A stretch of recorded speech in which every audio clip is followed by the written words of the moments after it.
All right, you guys, I have been doing a bunch of dividing and multiplying of whole numbers, trying to get you guys ready for the GED test. So we're looking at this one.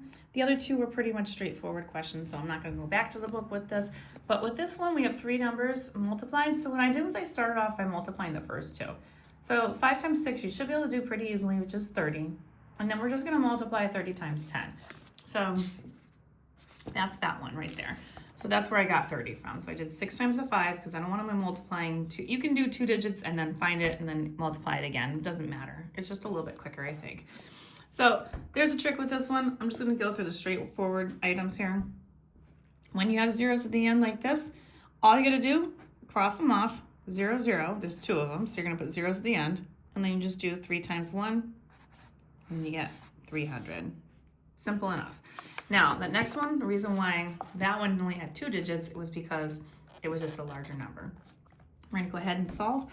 9 times the 2 is 18. Carry the 1 to the next number.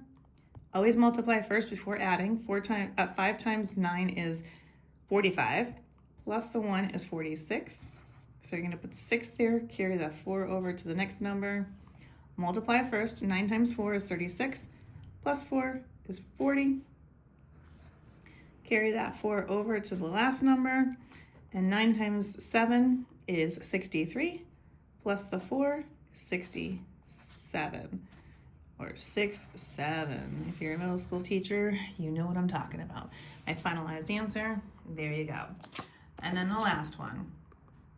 So again, this is something that if you know well, hopefully you do know, 12s, you probably don't know a lot about 12 multiplying, right?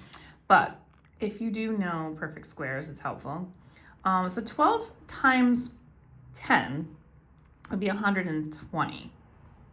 So if you're trying to think about numbers that would go into 144, you can start with 10. And you know that a couple more numbers would work. So basically how you can do this is 12 can go into 14, just once. And then that's going to leave you with 2. So again, this is where the 12s rule kind of helps. Now, I just moved this 4 down. Okay, so 12 goes into 24 2 times. So 12 times 12 is 144. That's one of those perfect squares. So if you know anything about perfect squares, then there you go. This is going to end up giving you 0. We're going to bring this down to 1. Now, obviously 12 can't go into 1, so we're gonna put 0 here. Subtract, you're gonna end up with 0. You're gonna bring this down, and you're gonna get 14. So we got this again, so we're at the 1 again, because you can only go into ones.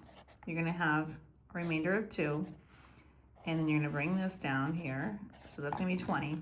Now, we know 12 times 2 is 24, so it's a little too high. So this is only gonna go in ones.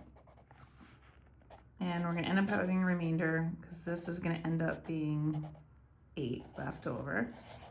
So we're going to have a remainder of 8 for this problem. So you're going to have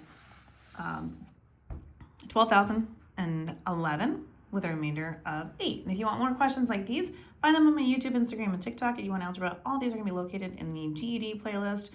Don't forget to like, share, follow me for more.